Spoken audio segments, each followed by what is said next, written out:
Bonsoir les jeunes, bonsoir. Depuis longtemps, on ne s'est pas revus sur la toile. Alors, j'espère que vous avez passé de bonnes vacances de mi-année. Et nous voilà de retour ensemble. J'espère que vous êtes plus épanouis, plus dynamiques et plus volontaires aussi.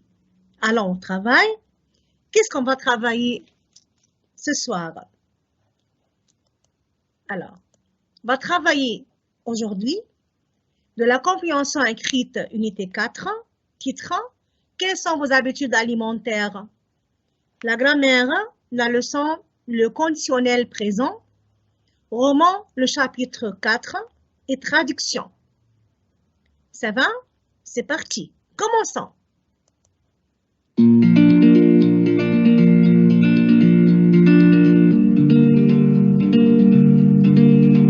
Bonjour madame. Accepteriez-vous de répondre à un petit sondage? Eh bien oui, pourquoi pas? Ça tombe bien, aujourd'hui.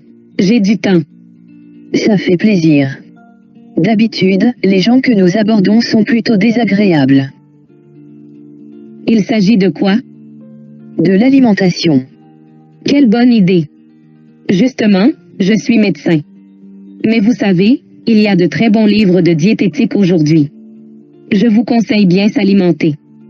Vous devriez le lire. Je vais vous donner les références.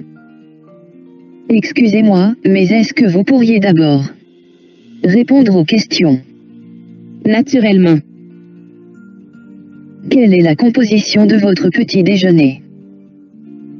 Bonne question. Je vais vous avouer quelque chose. Je prends une tasse de café et je mange 2 croissants. Oui. Je sais. Vous allez dire que ce n'est pas raisonnable. Et vous aurez raison. Il vaudrait mieux que je prenne des céréales. Justement, des céréales, donc, vous n'en mangez pas. Non, et j'ai tort. Achetez-vous des produits bio? Encore une excellente question. Dans les produits courants, il y a de tout. C'est un véritable scandale. L'alimentation bio. C'est incontestablement un progrès. Mais les prix. J'espère qu'il y a une question sur le prix. Non, madame, il y a seulement la question que je vous ai posée. Il faut absolument que vous ajoutiez une question sur les prix. Écoutez, madame, je pense que vous êtes plutôt faite pour écrire un sondage que pour y répondre. Il vaut mieux que vous alliez voir le patron de l'institut, je vais vous donner son adresse. Alors, c'est terminé. Vous voyez, je passe. Vous avez bien écouté, j'espère. Titre c'est quelles sont vos habitudes alimentaires? Ça va? Maintenant, on passe à l'écrit. On va lire ensemble. Voilà l'employé. Bonjour, madame. Accepteriez-vous de répondre à un petit sondage? Cécile Mercier. Eh bien oui, pourquoi pas? Ça tombe bien aujourd'hui. J'ai du temps. L'employé, ça fait plaisir. D'habitude, les gens que nous abordons sont plutôt désagréables. Cécile Mercier. Il s'agit de quoi? L'employé. De l'alimentation. Le Mercier. Quelle bonne idée! Justement, je suis médecin. Mais vous savez, il y a de très bons livres de diététique aujourd'hui. Je vous conseille de bien s'alimenter. Vous devriez le lire. Je vais vous donner les références. L'employé, excusez-moi, mais est-ce que vous pourriez d'abord répondre aux questions? Le Mercier, naturellement. L'employé, quelle est la composition de votre petit déjeuner? Cécile Mercier, bonne question. Je vais vous avouer quelque chose. Je prends une tasse de café et je mange 2 croissants. L'employé, oui. Cécile Mercier, je sais. Vous allez dire que ce n'est pas raisonnable. Et vous aurez raison. Il vaudrait mieux que je prenne des céréales. L'employé, justement des céréales. Donc, vous n'en mangez pas? Cécile Mercier, non. Et j'ai tort. L'employé, achetez-vous des produits bio? Le Mercier, encore une excellente question. Dans les produits, il y a de tout. C'est un véritable scandale. Alors, dans les produits courants, il y a de tout. C'est un véritable scandale. À l'alimentation bio, c'est incontestablement un progrès. Mais les prix, j'espère qu'il y a une question sur les prix.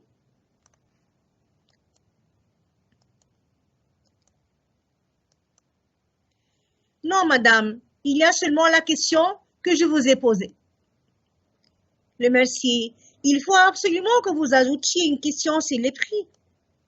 L'employé, écoutez, madame, je pense que vous êtes plutôt faite pour écrire un sondage que pour y répondre. Il vaut mieux que vous alliez voir le patron de l'institut. Je vais vous donner son adresse. Et voilà, c'est terminé. Vous avez écouté, vous avez vu la vidéo et voilà, vous avez lu avec moi. Maintenant, on passe aux questions. Question 1. Madame le Mercier accepte-t-elle de répondre aux questions? Oui, elle dit qu'elle a du temps. Question suivante. La femme qui pose des questions est-elle surprise de la réaction de Madame le Mercier? Oui, d'habitude, les gens sont plutôt désagréables.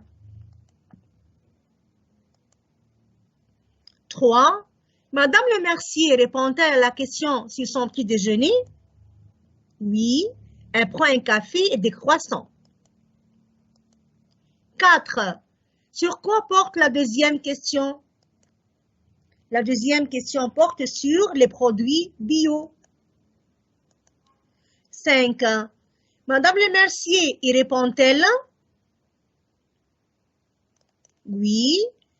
Alors, voilà la réponse. Non, elle porte un jugement sur ces produits. Elle demande à l'employé si elle a une question dans son sondage sur les prix. 6. Est-ce que Madame le Mercier donne des conseils à la jeune femme? Je vous laisse réfléchir une seconde. Bon, voilà. Oui, elle lui conseille de bien s'alimenter, c'est bien manger, bien se nourrir, de lire un livre de diététique et d'ajouter au sondage une question sur les prix des produits bio. Alors, numéro 6. Est-ce que Madame le Mercier donne des conseils à la jeune femme? Oui. Elle lui conseille de bien s'alimenter, de lire un livre de diététique et d'ajouter au sondage une question sur le prix des produits bio. Numéro 7.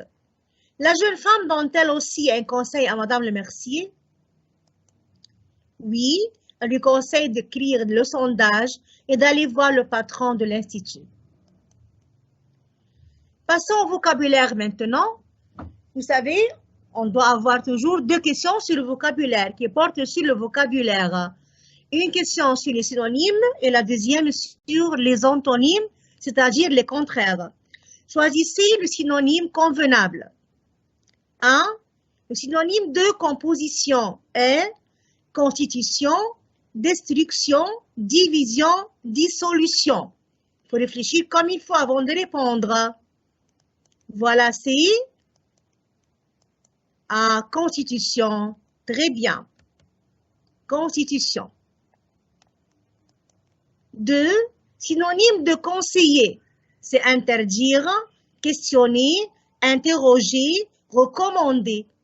Le synonyme, ça dit le même sens, le sens tout proche. Oui, la réponse c'est, voilà, c'est recommander. Conseiller, ça dit recommander. Bien. 3. Le synonyme de référence et recommandation, carte, information, matériel. Référence, synonyme de, voilà, information. Très bien.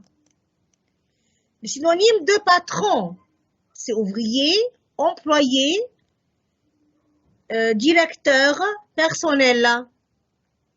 Synonyme de patron.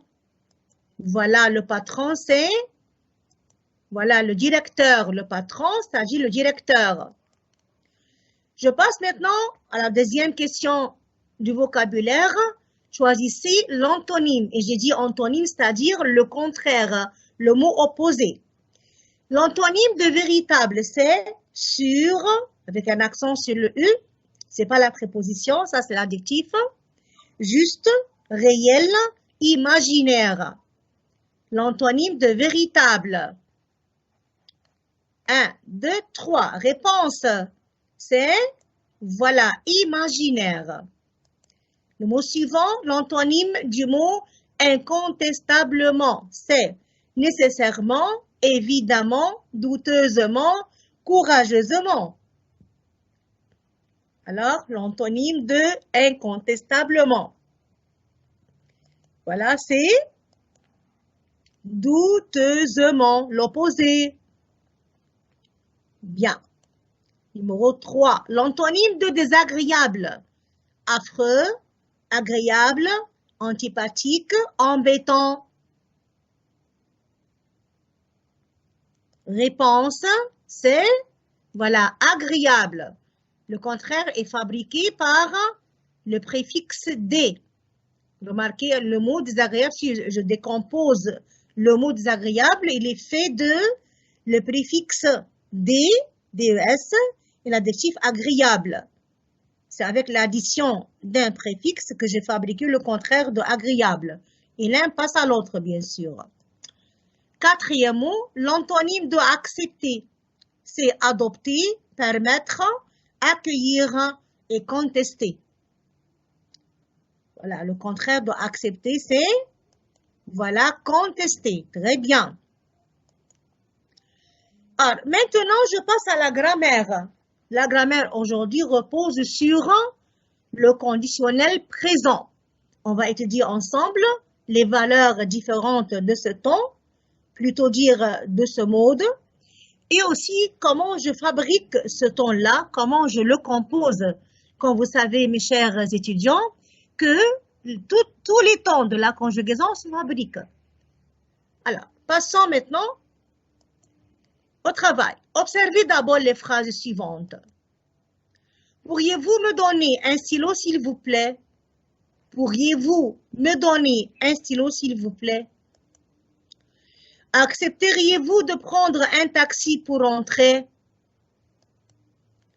Auriez-vous la gentillesse de porter ma valise?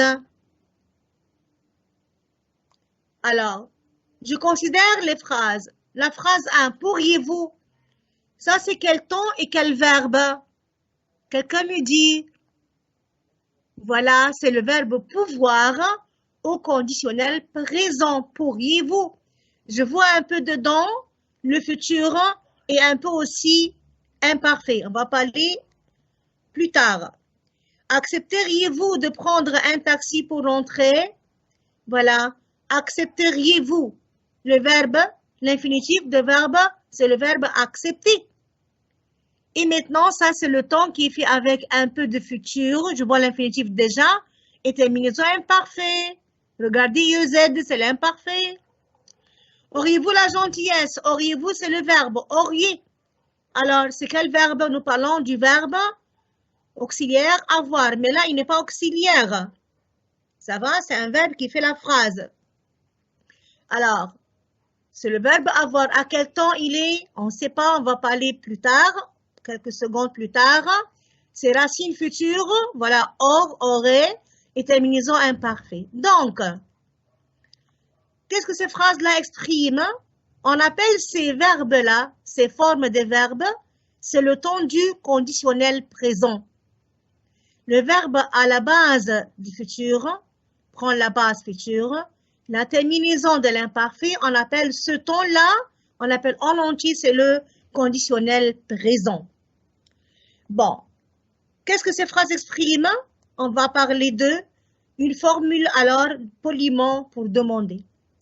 Je ne peux pas dire à quelqu'un, je veux ce stylo. Mais non, donne-moi ton stylo. Non, ça c'est pas chic, c'est pas poli. Ah, c'est pas poli, c'est pas l'étiquette. Comment je formule ma demande, ma question? Je prends le verbe pouvoir, par exemple, au conditionnel présent. Pourriez-vous me donner et s'il vous plaît aussi, à la fin. La phrase 2, la même chose. Donc, c'est pour formuler une demande polie. j'adopte le temps du conditionnel présent. Bon.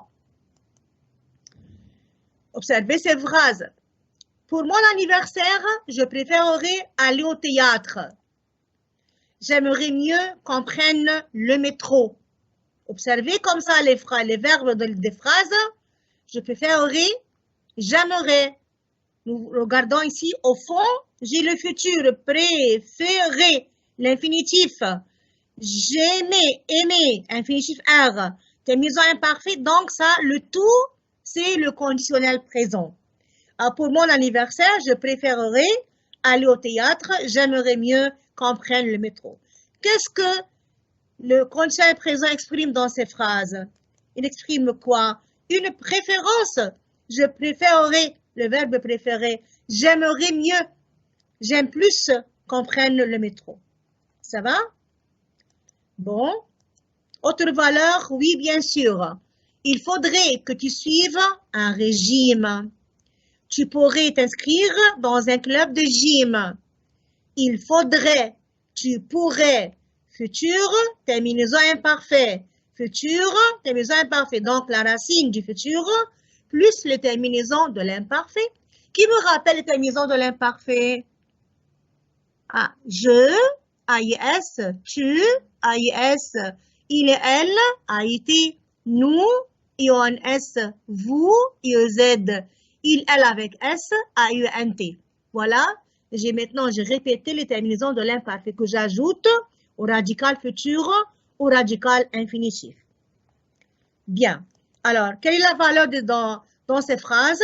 De phrases expriment quoi? Un conseil. Il faudrait que tu suives. Cela exprime un conseil. Tu peux t'inscrire dans un club. Ça aussi, c'est un conseil. Voilà les valeurs du conditionnel présent. Voilà. Valeur, on va en résumer. Il exprime un souhait. Je souhaite quelque chose. J'aimerais le rencontrer. Ça, c'est un souhait. Il exprime aussi un fait incertain ou imaginaire. Thomas marcherait sur la Lune. C'est un fait incertain, on n'est pas sûr qu'il pourra un jour le réaliser ou c'est vraiment imaginaire. Après, il exprime aussi un ordre atténué. Qui est atténué? Rendu moins grave. Le ton va être moins fort, moins grave. Je vous demanderai de me suivre. Moi, je vous demande de me suivre. Ça, c'est ordre aussi. Ça, c'est ordre. Mais ça, c'est ordre qui n'est pas atténué. Il est un peu fort.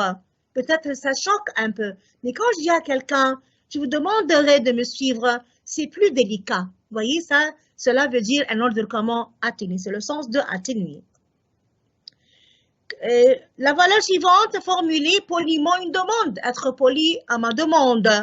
Auriez-vous l'obligeance de m'aider? Voilà, auriez-vous. Regardez bien, le conditionnel aussi présent toujours. Le présent du conditionnel est aussi appelé futur dans le passé. Futur comment? Dans le passé. Je suis alors dans un récit, je fais un récit de voyage par exemple, et c'est passé. Je peux utiliser, je vais trouver dedans le temps de conditionnel présent qui pour moi c'était un futur à faire, un futur à réaliser. Exemple, je pensais qu'il viendrait. Je pensais, je suis dans le passé. Une action qui est dans le passé. Qu'il viendrait, c'était un futur dans ce cas. Pour le passé, par rapport à penser. Donc, j'ai mis le verbe à quel temps? Conditionnel présent.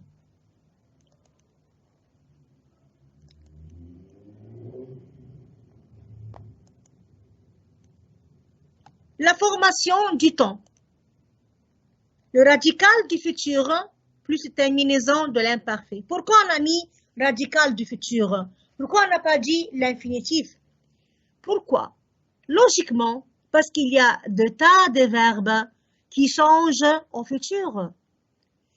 À l'exemple, le verbe avoir, c'est pas avoirait, c'est aurait. Verbe être, c'est pas être, c'est serait. N'est-ce pas? Verbe savoir, c'est pas savoirer, c'est quoi? Saurait. Donc, c'est plus correct de dire, pour éviter la confusion, pour éviter les erreurs possibles et attendues, bien sûr. Alors, on prend quoi? Radical, le verbe comme il est au futur. Je prends le radical. Et j'élimine, je supprime la terminaison future. Quelles sont les terminaisons du futur?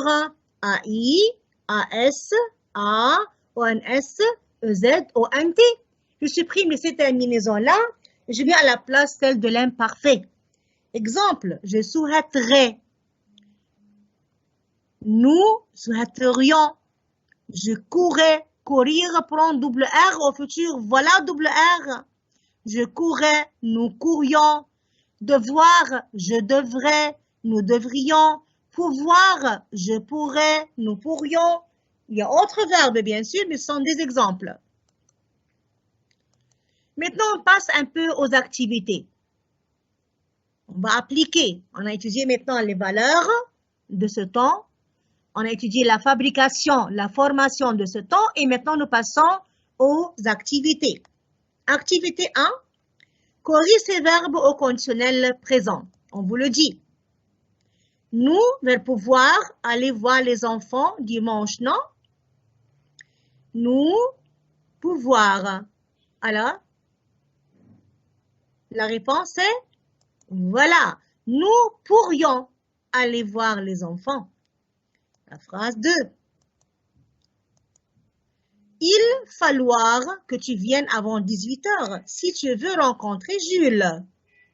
Falloir, c'est aussi un verbe régulier. Il faudrait. Très bien. Numéro 3. Vous, verbe devoir, vous reposez. Les vacances sont faites pour se détendre. Ah, vous revenez des vacances. Vous savez le sens de sa phrase, de cette phrase-là. Alors vous, voilà très bien, devriez. Quatrième phrase, madame, s'il vous plaît, je, vouloir, un paquet de bonbons. Je, vouloir, je voudrais. Très bien. Phrase 5. Qu'est-ce que tu, verbe dire, à une fille de 16 ans qui veut sortir tous les soirs jusqu'au matin?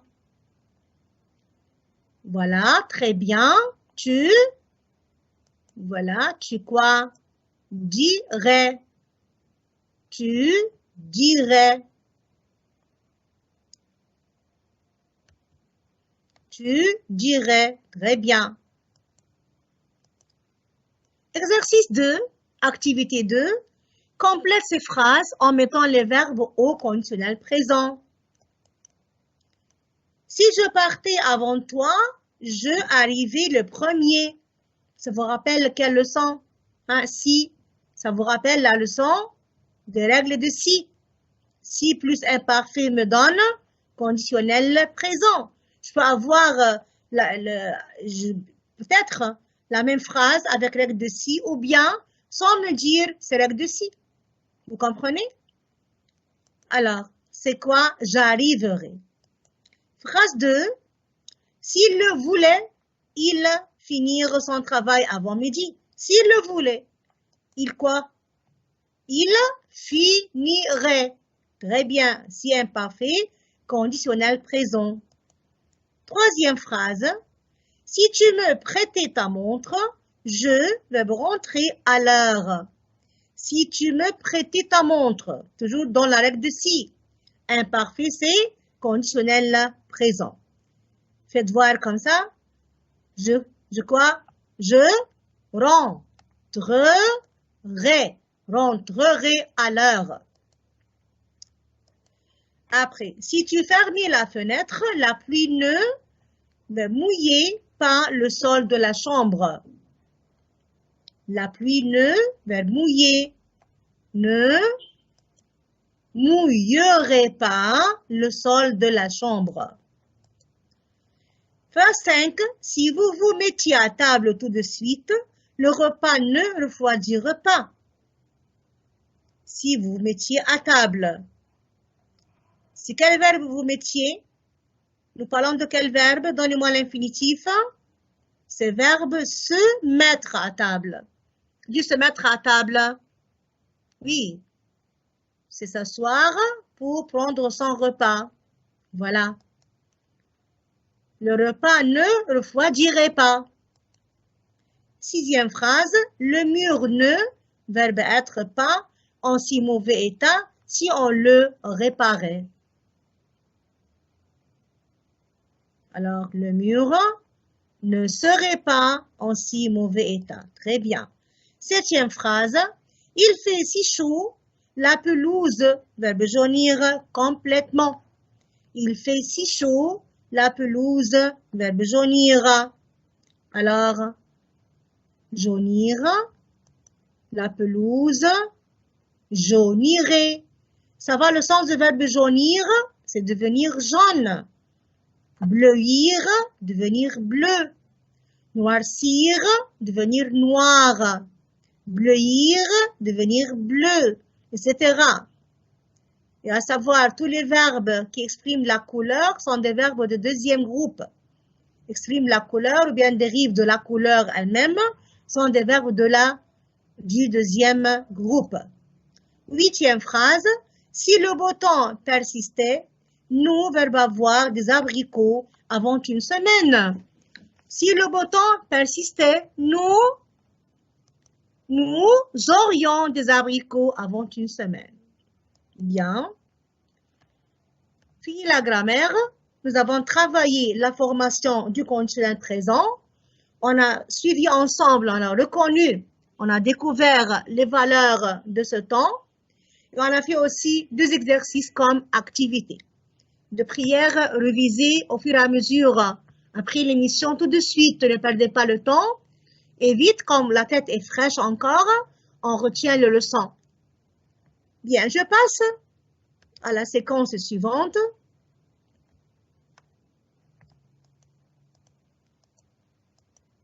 Nous passons au roman. Alors, comment s'intitule votre roman cette année? Rappelez-moi le titre du roman. Comment s'intitule votre roman? C'est 2 ans de vacances. Ça va. Je vais commencer à lire le chapitre 4.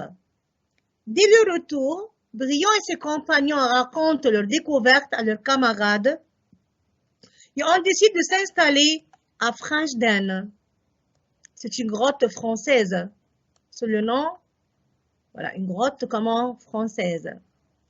Nom que les enfants donnent à la caverne en souvenir du marin Baudouin. Je vous rappelle qu'ils ont découvert une caverne. Il y avait alors, cette caverne était habitée par un marin qui est décédé malheureusement sur cette île-là. Alors, ils ont nommé cette caverne comment Franchden, c'est pas son nom. C'est quoi Franchden? C'est le nom d'une grotte française. N'oubliez pas cela. Le 5 mai, tout se passe la première nuit à Franchden, où ils sont arrivés sur un radeau qu'ils ont construit avec des restes du sloggy. Sloggy, c'est quoi? C'était quoi le sloggy? Qui me rappelle, qu'est-ce que le sloggy? Une maison, une école, c'est leur embarcation, leur bateau. Ils ont emporté avec eux tout le matériel nécessaire pour leur installation ainsi que les réserves.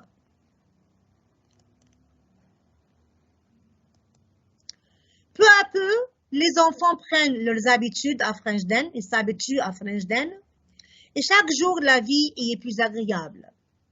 Voilà, les enfants, les 14 enfants commencent à s'adapter à cette vie solitaire. Solitaire parce qu'ils sont séparés des parents, de la société dans laquelle ils ont vécu. Ils sont à l'écart maintenant tous. Ils sont très loin. Et quand même, voilà, quelques temps après, les voilà adaptés à cette nouvelle ambiance. Le soir de 10 juin, après le dîner, tous se sont réunis dans la caverne autour d'un poêle qui donne une bonne chaleur. Et un des enfants commence à donner des noms aux différentes zones de l'île. Comment appelons-nous la rivière qui se jette dans Sloggy? Demande Wilcox. La rivière Zélande, propose Baxter. Pour nous souvenir de notre pays. La rivière Zélande, propose Baxter. Pourquoi il a choisi cela? pour nous souvenir de notre pays, pour qu'on se rappelle. Et le lac, demande Garnet. Appelons-le Family Lake. C'est une pensée pour nos chers parents. Family, c'est-à-dire famille, c'est un mot anglais, comme vous savez. Famille. Alors, pour en souvenir des parents, ils vont nommer alors Family Lake, c'est quoi? La rivière. Ils vont la nommer comment? Family Lake. C'est une pensée pour nos chers parents. Ce nom est aussi admis, on a accepté. L'ambiance est extraordinaire. Ces jeunes garçons ne sont plus de naufragés. Savoir le mot naufragé, des noyés. Non, mais des colons de l'île. Un colon, c'est un occupant. C'est quelqu'un qui occupe alors le territoire, le pays, n'est-ce pas, des autres, sans en avoir le droit. Comme autrefois en Égypte, qui étaient nos colons, les Anglais. Les Anglais, ils ont occupé notre pays pour 72, 71 ans. Et les Français aussi étaient notre colons pour combien d'années? 3 années. Ils sont restés ici en Égypte 3 ans. Ils sont des colons, ils ont occupé le pays sans en avoir le droit. Alors, l'auteur dit maintenant, tellement les enfants sont adaptés à la vie ici, que cette île-là leur est devenue la sienne. C'est à eux maintenant cette île. Ils sont chez eux. Ils ont occupé cette île. C'est pour eux leur île. Il faut aussi lui donner un nom. Donner à quoi? À l'île. Tiens, je sais comment l'appeler, s'écrie Costard. Tu sais cela, toi? Dit Donifant. L'île bébé, sans doute, ajoute Service. Allons, cessez de plaisanter, nous t'écoutons, Costard, dit Brillant. Eh bien, puisque nous sommes des élèves de la pension Sherman, appelons-la l'île Sherman. Tous applaudissent, et Costard rougit de plaisir. Le nom a été accepté. Passons maintenant à quelques questions de compréhension. Quel nom les enfants vont-ils donner à l'île et pourquoi? À l'île. Pourquoi? Hein? Je vous donne le temps. 2 secondes. Les enfants ont nommé l'île Sherman car c'est le nom de leur pension. Leur pension, c'est-à-dire leur école. Deuxième question, numéro B. Comment était l'ambiance sur l'île? L'ambiance était extraordinaire, magnifique. C. Que font les enfants sur l'île? Qu'est-ce qu'ils font? Ils récoltent toutes sortes de plantes. Ils chassent les animaux. Ils ne vont pas se laisser mourir. Ce sont des enfants débrouillards. Ils ont su comment se débrouiller, comment sortir de cette catastrophe. Où habitent-ils? Numéro D. Où habitent-ils? Ils habitent une grotte qui s'appelle Frenchden. Plutôt dire qu'ils ont appelé Frenchden, qu'ils ont surnommé Frenchden. Question suivante. E. Pensez-vous que ces naufragés sont courageux? Donnez un exemple du texte. Oui, car ils ont dit, nous ne sommes pas des naufragés, mais des colons de l'île. Je peux dire aussi, ils sont courageux parce jusqu'à présent, ils ont su comment mener la vie. Ils ne se sont pas laissés mourir, comme je vous ai dit, ni de faim, ni de soif. Ils sont débrouillards. Ce ne sont pas des enfants qui restent à pleurer, déplorer cette catastrophe, ce qui est passé, mais non. Ils sont redressés rapidement. Ils ont pensé comment survivre. Les plus âgés ont pris la responsabilité des plus jeunes et voilà, la vie passe. Ça va, mes chers élèves? Fini maintenant, je passe à la dernière séquence de votre émission, c'est la traduction. Vous allez me dire, Madame Traduction, c'est un peu difficile, mais non. Je vous ai dit avant ça au premier semestre, que la traduction, l'important c'est savoir repérer les mots-clés et après fabriquer la phrase. Et pour passer du français à l'arabe, il faut commencer par un verbe. Parce qu'on peut faire en arabe la phrase verbale, al-gumla al-fa'liya, commencer par un verbe. Et en arabe aussi, vous avez quoi? Ouais. La ponctuation, elle est rare en arabe. En français, non. En français, c'est tout à fait le contraire. On doit mettre la ponctuation, un point, virgule, un point, virgule, etc. Si on répète et en français, c'est un mauvais style. Vous savez ça très bien. Passons, qu'est-ce que nous avons alors ce soir? Voilà, c'est un petit texte très gentil, tout petit, très court. Plus d'une femme sur 4 dans le monde a déjà été victime de violences conjugales. Alors, le monde, ça veut dire quoi le monde? Le monde, parfois, ça donne le sens de gens, les gens. Il y a beaucoup de monde ici dans cette rue, il y a beaucoup de gens, beaucoup de clients. Mais le monde universel, le monde, c'est-à-dire les pays, tous les pays qui existent sur le globe terrestre. Ça, c'est le monde. D'accord? Dans le monde.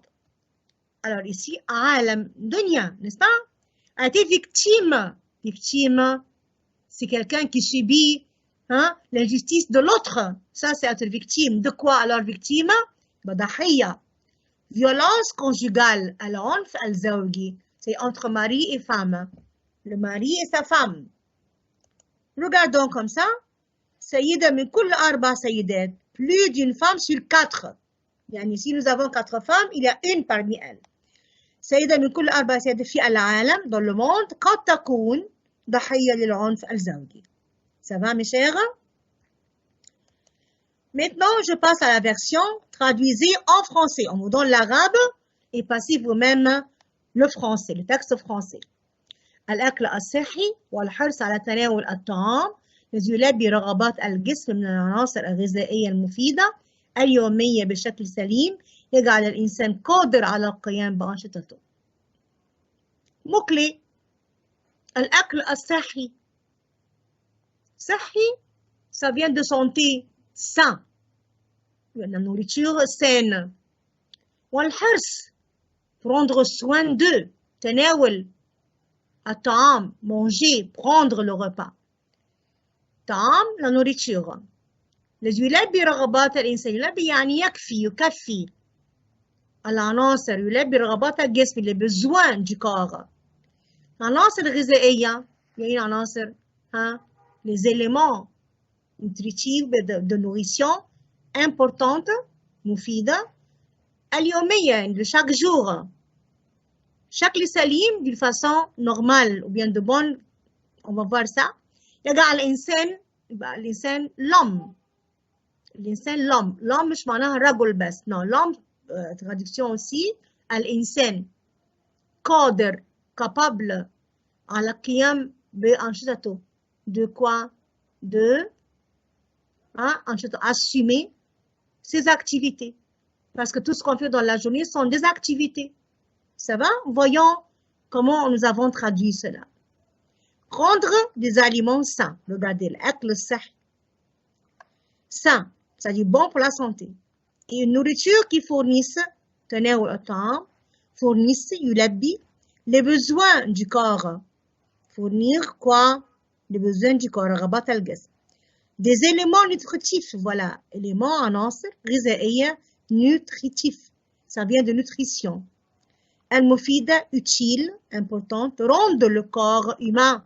Tagal, al-gism, al-insan, voilà, humain, al-gism, al-insan, capable à bien assumer, قادر على القيام ses activités quotidiennes. القيام بأنشطته اليومية. J'arrive à la fin de cette émission. J'espère que vous êtes alors revenus ou bien repris votre rythme de travail. On se redresse maintenant, on commence à travailler.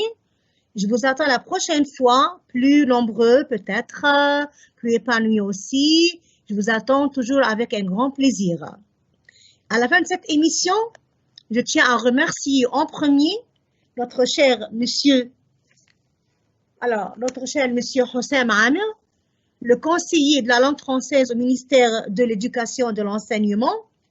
Je remercie très fort mon très cher collègue monsieur Ahmed Ayed qui participe au contenu linguistique et à toute la préparation.